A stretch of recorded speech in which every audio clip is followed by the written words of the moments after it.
दरम्यान तानाजी सावंतांच्या परांडा मतदारसंघात लाडकी बहीण योजनेचा कार्यक्रम आयोजित करण्यात आलाय। निमंत्रण पत्रिकेत शिंदेंसह फडणवीस आणि अजितदादांचं देखील नाव आहे।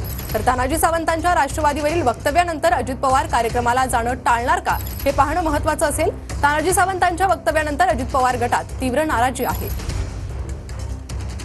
आणि या प्रकरणी आपण अधिक अपडेट घेऊयात आपले प्रतिनिधी सागर सुरवसे यांच्याकडून। सागर,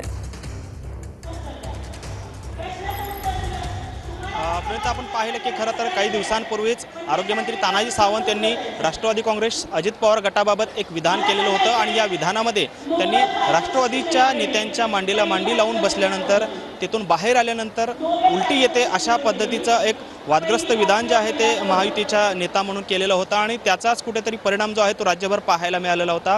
तानाजी सावंतांच्या विरोधात राष्ट्रवादी काँग्रेस अजित पवार गटाने अक्षरशः टीकेची झोड उठवली होती। अगदी महायुतीतून बाहेर पडावं असा देखील अनेक नेत्यांचा सूर जो आहे तो पाहायला मिळालेला होता आणि त्याच पार्श्वभूमीवरती आज आरोग्यमंत्री तानाजी सावंत यांच्याच मतदारसंघामध्ये मुख्यमंत्री महिला सशक्तीकरण योजनेच्या अंतर्गत या ठिकाणी लाडकी बहीण योजनेचा कार्यक्रम जो आयोजित करण्यात आलेला आहे आणि त्यामध्ये उपमुख्यमंत्री अजित पवार आणि उपमुख्यमंत्री देवेंद्र फडणवीस यांना देखील मुख्यमंत्र्यांच्या सोबत या ठिकाणी निमंत्रण दिलेलं आहे। मात्र हा जो गेल्या काही दिवसांमधला जो वाद आहे या वादाच्या पार्श्वभूमीवर त्यामुळे अजितदादा या कार्यक्रमाला हजेरी लावणार का हे पाहणं महत्त्वाचं असेल। धन्यवाद सागर सविस्तर माहितीसाठी।